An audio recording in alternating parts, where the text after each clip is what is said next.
everyone.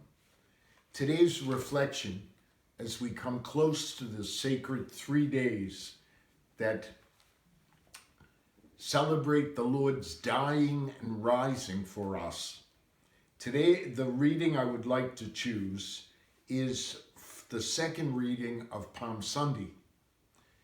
To me, it's an outline of what the whole 3 days of the passion and death and resurrection of Jesus Christ is about.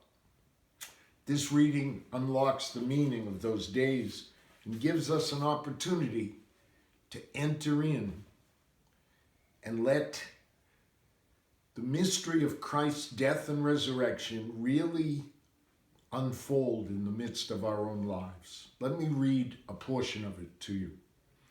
This comes from St. Paul to the Philippians. Christ Jesus, though he was in the form of God, did not deem equality with God something to be grasped. Rather, he emptied himself, taking the form of a slave, coming in human likeness, and found human in appearance, he humbled himself, becoming obedient to the point of death, even death on the cross. Because of this, God greatly exalted him and bestowed on him the name that is above every name. This reading is very significant because it quotes a hymn from approximately the year 65. So just 30 years after the Passion and Resurrection, probably from Rome.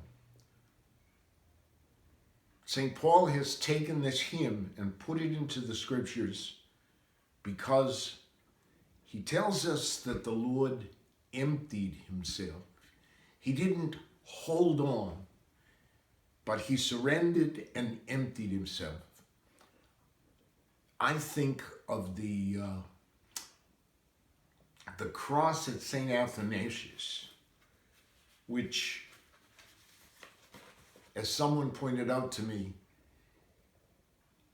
is the crucifixion at that moment when Jesus lifts his eyes to heaven and surrenders his life into his Father's hands. So, in these days, the way Jesus did when he gave us the Eucharist, the way Jesus did when he knelt down and washed the feet of his disciples, the way Jesus did on the cross to the very last moment of his life, we're called to surrender, to go out on a limb for someone else. So I invite you, live the 3 days by looking out for ways to care for somebody else, at home or beyond your home. And God will lift you up to celebrate a great Easter, even in these unusual circumstances. Thank you, everyone.